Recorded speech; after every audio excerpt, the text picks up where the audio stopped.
and welcome to the Debrief with Carolina Journal. I'm Donna King. I'm editor-in-chief of CJ. We are right back with you every single week talking about all the news, everything that's been happening in North Carolina's politics and public policy. This week, we have Jeff Moore from the Locke Foundation and VP of Communications. We're going to be talking about tariffs a lot, and I know you've been watching our social media. You know tariffs are a big thing for the Locke Foundation, so I'm curious to see what you think about this latest angle. And then, of course, David Larson, managing editor of CJ. We're going to be talking a lot about UNC, some big changes happening over there. And what do you think about, one, those changes going on at UNC, at our flagship university in North Carolina, and what does it mean for all the other UNC schools, but also churches. We've been talking a lot and watching really closely what's happening in Minneapolis, and to me it really reminded me of like all of us back in 2012, 11, 13. We're working down at the state legislature and having those Moral Mondays and all of those things. What's different? What has happened today, 10 years later, compared to what was happening then? So we're going to be talking a lot about that, but we really want to hear from you. Let us know what you think. If you're watching this on YouTube, count below. If you're watching this in some other way, feel free to reach out to carolinajournal.com and follow our socials and let us know what you think. Keep that conversation going. Let's start, if this is all right with you guys, let's start with UNC, because this really was a big announcement. Even if you live outside the Triangle, even if you are not a graduate of UNC or you are a graduate of UNC, I'm from NC State, so I mean, you know, I took it with a little bit of, oh, I wish that was us. So tell me what's going on over there in that big new campus north we've been talking about. Yeah, so they announced that Lee Roberts and UNC Chapel Hill announced that they're going to build a second, much larger campus. They say it's been going to be the biggest expansion since 1793 when they had the old well in a different area. But they are planning to make this, they say, not just an expansion physically, but they're going to go into a bunch of new areas. They're going to do a lot of medical research there. They're going to do a lot with AI. They also want to do a bunch of public-private partnerships. Right. So they're looking at creating this space, but they also want it to really feel like a live, work, play. So they wanted, kind of nightlife and retail and restaurants and maybe the Dean Dome, which is a controversial part that they're talking about that. What's controversial about the Dean Dome?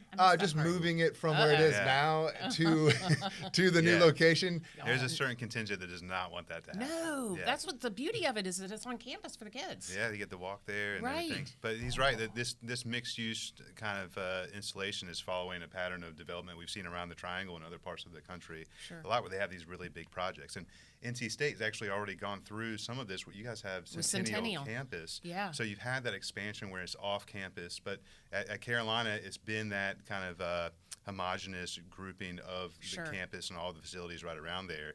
And so this is the biggest thing to step outside of that. And so it's messing with a little bit of the tradition. Yeah. And they're teasing, could they have a giant modern arena for the basketball team and have all this mixed use kind of stuff around I don't know. Because the dollar signs really scream a lot there, because there are a lot of opportunities economically to turn that into a value item. Sure. There's a lot that I think this would do for them, just take a lot of pressure off of different areas, more classroom space, more housing I think is a big one, because they have students have really struggled for a long time to find affordable places to live right around, because Chapel Hill's not a very big place. It's like 60,000 people, and all of that housing is in a lot of demand.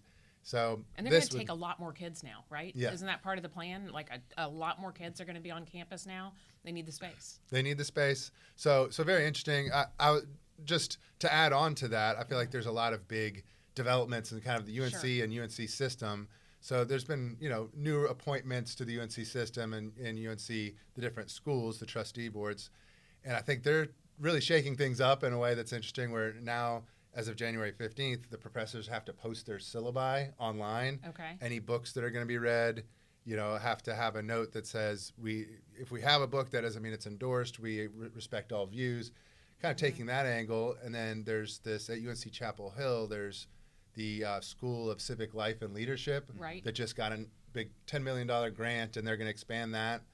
For John Locke Foundation, we're really for, freedom of speech and dialogue and all that, and that's kind of a big focus of them, is the founders' ideals and all that. So it's kind of, I think they're trying to broaden and get maybe more trust and buy-in from different parts, that maybe they saw the universities as that's for a certain segment, but they're really reaching out to maybe more STEM, more humanities, and freedom of speech. So it's a lot of interesting things going on, updates with the UNC system, and I guess UNC Chapel Hill especially. You graduated from Yeah. Chapel Hill. How is this different?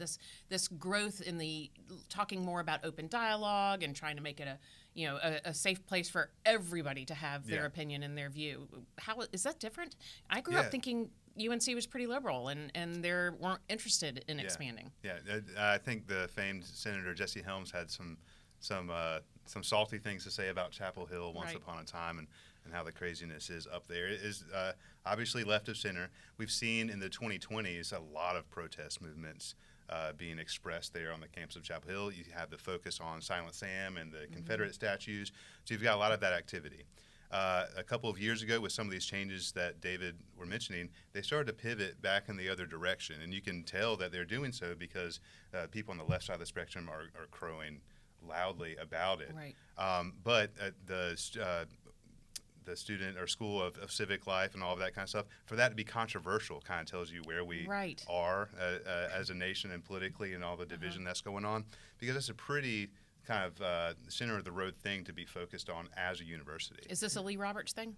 Yeah, I think so, and the other leadership elements chancellor. within the Sure. UNC Board of Governors as well, just the whole flavor. I think they've seen what happens when you really push too far in that left direction, and there's a lot of risk there. And then once the tide started turning a couple of years ago, I think that they saw the freedom to really pivot themselves and get back into the center and be more of a home base for all of North Carolina. And we've got, like, North Carolina is not a leftist state, so for the UNC Chapel Hill in particular to be this bastion of like really hard left kind of stuff was not necessarily matching the demographic of the state overall. And Lee Roberts said in this announcement about the expansion that this is a growing state. We want to reflect the growth in that state and actually be able to handle the student needs for North Carolina.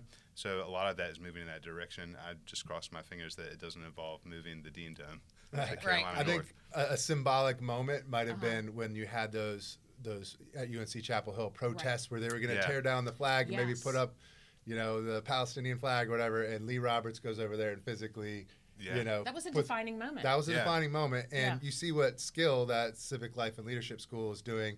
They went to Palestine and Israel, and they gave both sides.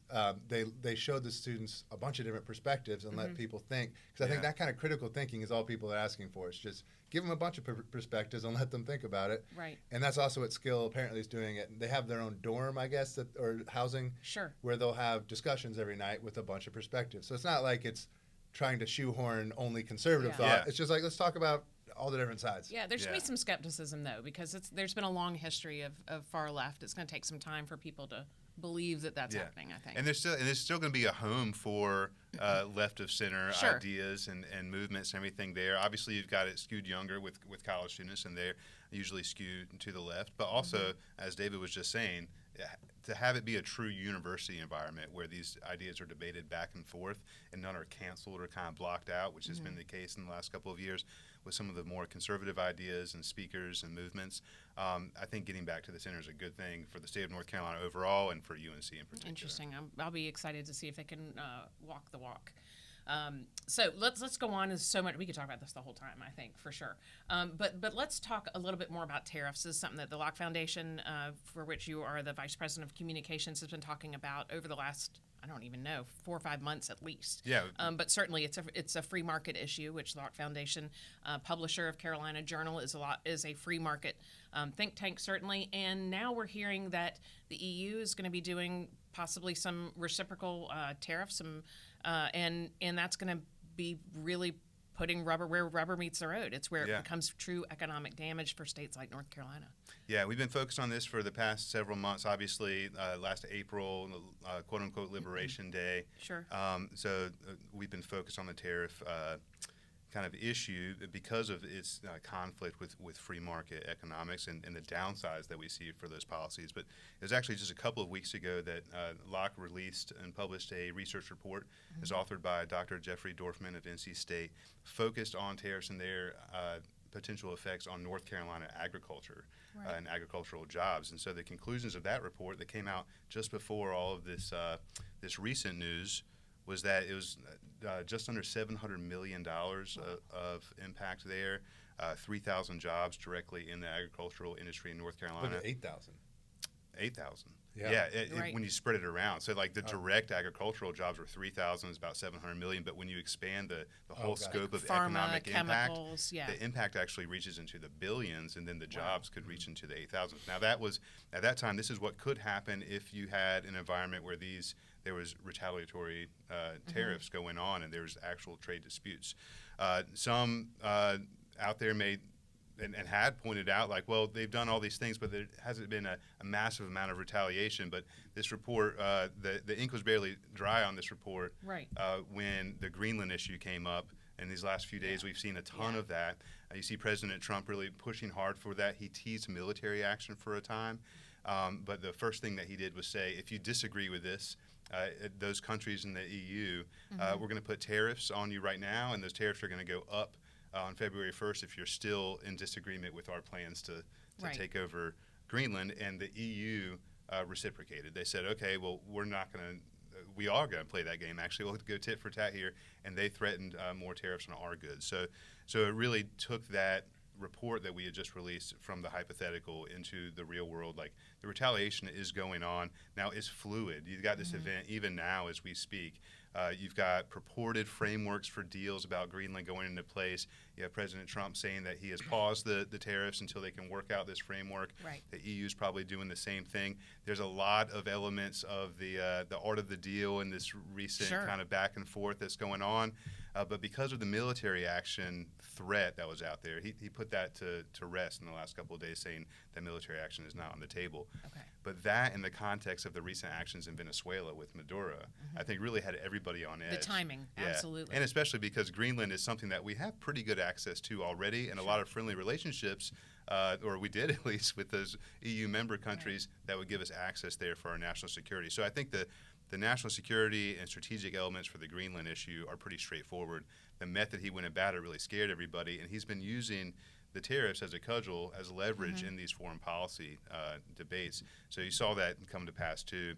But all of this uncertainty, even with the tariffs paused, all of that affects investment decisions. We put out a statement from our CEO, Donald Bryson, just yesterday, talking about how the reciprocation of the EU tariffs and all the uncertainty just pauses investment. And for North Carolina, which we have a lot of markets overseas, especially for our agricultural products, for our pork and cotton, tobacco, sweet potatoes, those were listed as some of the most impacted elements there if we got this sort of trade dispute. So there's a lot on the line for North Carolina farmers and the agricultural industry, the state as a whole, a lot on the line for the country economically. So we're continuing to push to put tariffs in the proper light of being damaging economically, even if they're viewed as good leverage by the executive. We think that should probably be housed in the legislative branch, and that we should avoid taxing our own people for some of these foreign policy ends. But it's hard, right? Because I think a lot of folks who are thrilled with the way the border's been controlled, thrilled with Venezuela, very happy about tax breaks and all the wonderful, pro free market policies that they've seen, and certainly spreading freedom, economic freedom around the country and around the world. I think it's hard to look at this and say, I trust him, and I think he's the negotiator in chief, and I don't think he'll really do it. But in this, we see that it really could happen. So where are you hearing and seeing folks that are not sure what to think right now, because they support a lot of the issues, but they're seeing Trump as like a la carte. I've heard that Trump term. A la carte. We like Trump a la carte, policy by policy. Well, yeah, I mean, we saw that. We sent a video team to a sawmill in eastern North Carolina. Yeah. This is not a liberal bastion or anything, but these are people who, the sawmill, basically because of these trade wars, they're going to have to shut down completely. They had dozens of employees that are just going to be out of business. It's been a sawmill that had been in business for generations, and we see that a lot. We just had an op-ed by somebody who has a Main Street business, same kind of thing. All of their costs have gone way up. You see distribution businesses. So it's not just ag. There's a lot of businesses that are seeing that. But in ag, I think we saw it with soybeans, that because China takes so much of the soybean crop in North Carolina, it buys it. And with that dispute we had with them, all of a sudden they're like, well, all these exporters don't really know where to get their soybeans. So they started looking to Brazil because they couldn't tell what the price is going to be. And I think one, cliche on that is that like a bad rule is better than kind of unpredictable rules. Sure. And so a lot of these people, well, we don't really know. Is it going to be one day it's going to be 200% tariff and the next 10%? And so they started getting contracts in Brazil instead for their soybeans. And it wiped out a ton of work that had been done by relationships and contracts that had been built over decades between people. Right. And Brazil was more than happy just to start planting many more acres of soybeans to take these contracts. Sure. And it might be a really hard time to get. I mean, Trump promised to send a bunch of checks to the farmers, and maybe that's a kind of a little stop the bleeding moment, make them happy. But it's not a long-term solution. If you ruin contracts that had been there for decades, right? It's going to be hard to get those back from Brazil. So you do see a lot of grumbling on this, and it is kind of a la carte where you do see Trump's numbers starting to dip in North Carolina, and I think it's because maybe when that a la carte gets to 55% things you're not happy about, like wait, Canada's running military drills in case we invade and go to Greenland. It's like we don't really. Some of that stuff I think is starting to have an effect, even if you're also very happy as conservatives about a ton of other things. So I think that's really starting to kind of show, and it's not something that Republicans probably want to see in it coming into an election year, where having your guy in the White House is already kind of a drag usually during midterms, especially if they're starting to, see some things they're not happy with. But tax season has got to help the Trump administration, because I think we're seeing a lot of cuts, salt tax, and where gas prices are coming down. That's got to help. Do you think that this tariff issue is going to continue to bubble up through 2026 and be a problem for the midterms? Yeah, and as much as there will be connections between the tariffs and price levels, because even though inflation is not nearly at the level that it was during the Biden administration, I think it was topping out in like the 8 or 9% range. It's still above target. And we've all heard President Trump's kind of displeasure with Chairman Jerome Powell and how they're not lowering rates fast enough. But you still got inflation pushing up near the 3% level, and they're not reversing from those Biden years. So that's the level we reached, and so it's 2.7% above that going. So I think economics is going to be front and center just like everything else. But with that, you have all the economic inputs. Gas prices are down, so energy is good, but housing is still up. So I think it's going to be a mixed bag. There may be a base level of support for the things that he's trying to do to tackle these. You've seen some of that recently with some of the moves to ban corporations from buying single-family homes, stuff like that. Things that that constitutionalists like myself and others at the Locke Foundation have a problem with his unilateral ability to actually do that, and don't think that he actually has the freedom to do that. But he's trying to speak to those issues. There are probably some better policies to tackle things like that, but I think there probably will be a little bit of a headwind there just because the economy is not hitting. There are a lot of good things going on, but the cost of living in this country is still at an elevated level, and there's not a clear path for that stuff getting better outside of these little Band-Aid things. I've heard it could even be to his benefit if the Supreme Court strikes down his ability to use tariffs as kind of a tool in his toolbox, and he's using it as kind of a stick in his carrot and stick approach. But it's really, I mean, he's using emergency power justification that there's an emergency trade imbalance, even though it's been there since World War I or however long it's been there. All of a sudden it's an emergency to the degree he can, usurp Congress's power to tax and kind of use that. But if I've heard, Ben Shapiro said it actually could be to his benefit if Supreme Court knocks it down, because if those tariffs then go back down, prices will probably benefit, and it'll seem like less chaos to the economy. Interesting. Well, speaking of chaos and, of course, public safety, a big thing he's talking about, immigration. We've all been watching Minneapolis pretty closely. The Don Lemon situation last Sunday is so alarming to me to watch. I've got a column up on carolinajournal.com. If you want to check it out, please read it and let us know what you think. Comment below, or certainly reach out and let us know through social media what you think about this. And I know it's not a North Carolina issue, but it is a North Carolina. It's an everybody issue.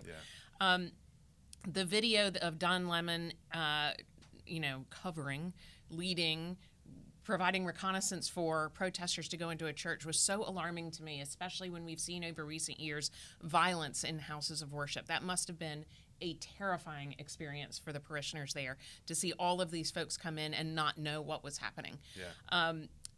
I thought about and I think you and I both, we all worked downtown in North Carolina in the state capitol or the North Carolina General Assembly during the Memorial Monday protests. Yeah. It was a different vibe, a different mood where they weren't, commandeering churches in downtown Raleigh. They were protesting on Monday, whether you agree with them or not. Certainly it was politicized, and certainly it was religion that was politicized. No question about it. But they were on Monday when they're not in session, for the most part. They were in state buildings, not in commandeering churches. It's just a different mood. There was some sort of sense of the respectable restraints to make sure that your voice is heard in a way that doesn't infringe on the rights of others. And that is what I took away from that event. Tell me what you think, because now the leader of that Minneapolis protest last weekend, she's been arrested by under charges from the DOJ, I believe, for the violations of the FACE Act. Yeah. I think several years ago when we had these Moral Mondays, that was more in the lane of civil disobedience and the kind of peaceful protest they accepted getting arrested, we were used right? to. Yeah, exactly. So, and the arrest was part of their goal. A lot of the time, you had regular faces, the usual suspects, actually being arrested each time because they wanted to make a splash and make an event. But that was to draw attention to their issue. It was a little bit kumbaya. They were giving the Republicans a lot of heat at the General Assembly, but they're leading this movement that we all kind of recognized. In the years after that, things started to change, and obviously 2020 with George Floyd and the protests that came after, they kind of lost all the civility part of it. Right. Violence is becoming more and more accepted in political discourse, and you're seeing this pop off. There's a couple of issues that you thought might be able to turn into this Minneapolis situation in the last couple of years to start down that 2020 track, the summer of 2020, and they just didn't really metastasize as much. But this Minneapolis thing really has. You can tell that there's some focus from the activist forces here, like kind of driving this. But stepping into leading a mob into a church while they're actually worshiping, effectively holding those people under coercion and duress. Like they could have left, but you don't know what's going on. There are people with children in there, and then to say to the minister, like, well, don't you know we have a Constitution and a First Amendment? Don Lemon said that to him, as if that gave him a right to actually infringe upon all of their liberties to actually express themselves religiously in their own house of worship is wild. So I think there's definitely a big red line that was crossed, and I'm glad to hear that the organizer has been arrested, and maybe there'll be more charges coming. Right. What are your thoughts on it? I know that this is one of your big issues is freedom of religion. Yeah, I do think with freedom of speech, the Supreme Court has said frequently that there are time, manner, and place restrictions on it. So you can't. Oh, it's freedom of speech. I get to, go interrupt this meeting. I get to on campuses. Same thing. They'll give you a time, manner, and place. This protest, you have to get permits a lot of times for protests. Right. So I think freedom of speech is not unlimited in that way, and I do think you're right that people look at kind of a venue for protest, even if it's illegal, at the General Assembly. It's blocking still the Durham Freeway. Yeah. I would say that crosses a different line. But in people's minds, often if you're going to a government building and you cross the line into illegality, people are a little bit more like, okay. But I think it's been stretched further and further outside of that. They sort of are making the world a zone of protest where they're saying, go into the restaurants and get in their faces. Right. Go in front of the Supreme Court Justice's house. Yeah. Go into people's churches. At that point, I don't think you can make the world your protest zone and violate other people's freedom of assembly, other people's freedom of religion. You're starting to intimidate people, and I don't think that falls into the time, manner, and place restrictions that are there from the Supreme Court. And, there have been a lot of attacks on places of worship, and there are a lot of people who go to church armed now. And if you run in there screaming, you're inviting bad situations for sure. And I definitely do not think you have the right. That sort of heckler's veto. Some people think that's their right. My freedom of speech allows me to interrupt your freedom of speech. That's not really part of a healthy civil society's idea of freedom of speech. Sure. Do you think that is a lack of civics education? I mean, we were just talking about UNC starting this process where you teach students very, at the college level what these rights mean and how to exercise them. Do you think that we're missing that piece? I do. I think a lot of times we are training kids on the 1960s and the civil rights movement where you had a lot of civil disobedience. You're training them on on these different eras of protest and, get your voice out there and cause a disruption a little bit, but you don't necessarily, they might not know as much about where the ideas, the original classical liberal ideas of freedom of religion, freedom of speech, everybody having the right to conscience and to think about and speak about what's important to them, that side of it maybe is not as well learned. So these, programs like Skill or other humanities programs that really try to train people in that and get them to understand the principles. John Locke Foundation as well, Sure. I think that's really important to have them understand really the principles behind it. Yeah, absolutely. We're going to wrap it up here, but thank you so much for tuning in. And make sure you check out johnlocke.org and carolinajournal.com. You can find all of the information about our tariffs paper and certainly all the news that we've talked about. And give us some feedback. Let us know what's going on, what you think about these issues, and make sure you comment or reach out to us on social media. Thanks so much.